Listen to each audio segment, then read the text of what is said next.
La loi Taubira, il convient d'y revenir. Et il convient de continuer le combat contre cette loi parce qu'elle viole la nature humaine et parce qu'elle viole le plus intime de la conscience. À chaque instant de ce combat, contre cette loi, injuste, profondément illégitime, des raisons ont été invoquées comme quoi il était possible de gagner. Et de gagner dans le cadre du système. Le premier combat a été mené devant l'Assemblée nationale.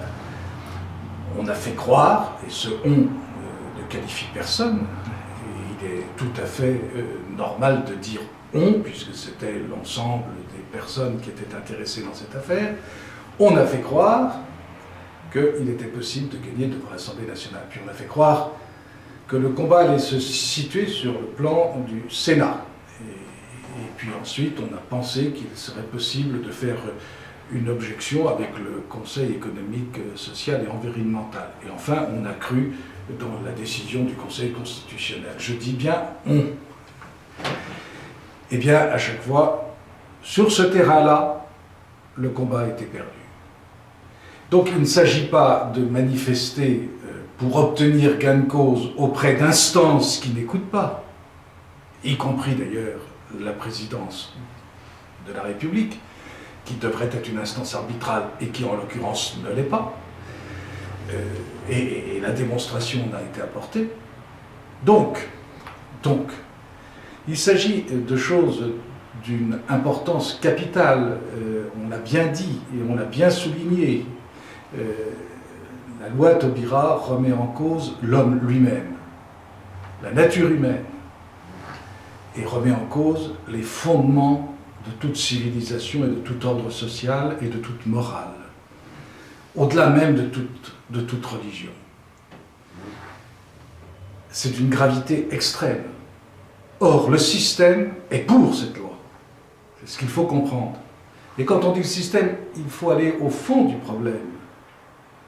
Le système. Car beaucoup de gens luttent contre le système. Mais que veulent-ils au fond?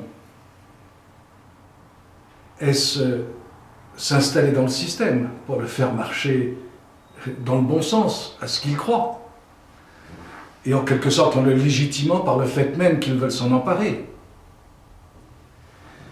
C'est toute l'ambiguïté des combats à l'intérieur des partis politiques et des prises de position qui ont été opérées au cours de ces derniers mois, que ce soit au sein du Front National, que ce soit au sein de l'UMP, où en ce moment il y a une bagarre et où on essaye d'éliminer ceux qui précisément essayent de voir le fond du problème. Et le fond du problème, c'est pas de changer le système en gardant le système parce qu'on inverserait dans le système ceux qui seraient les parties prenantes du système. Non. Le problème, c'est ce système lui-même. C'est ce système lui-même qui fait que, par exemple, le trésorier de campagne de François Hollande s'appelle Jean-Jacques Augier. Qui fait que Pierre Berger et Jean-Jacques Augier sont de mèche, comme tout le monde le sait, puisque l'un a acheté le journal Tétu à l'autre. Comment se fait-il que ce système fonctionne sur des gens de cette sorte, dont on connaît très bien quelles sont les intentions et quels sont donc par conséquent les buts?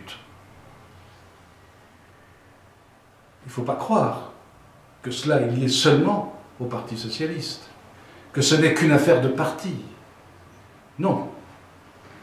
Ce système est d'une gravité telle que si on veut le remettre en cause, il faut aller jusqu'au fond de la question. Et la question, c'est de savoir sur quelle base doit s'établir à l'avenir une véritable politique française et par conséquent des institutions politiques françaises. Nos institutions, à l'heure actuelle, sont gangrenées, totalement gangrenées. Elles ne fonctionnent pas, et d'ailleurs on le voit bien dans tous les domaines. Rien n'aboutit, rien ne marche. Et pour une raison simple, c'est parce qu'elles sont défectueuses. Et elles sont défectueuses dans leur intime, par un vice de fonctionnement essentiel. Le jour où nous aurons les conséquences d'un tel système, Et ces conséquences seront malheureusement, comme chacun peut les prévoir, dramatiques. On les voit venir. Il faudra réfléchir pour se sortir de ce système pervers et enfin fonder les institutions françaises sur des principes stables, des principes sains, des principes d'avenir.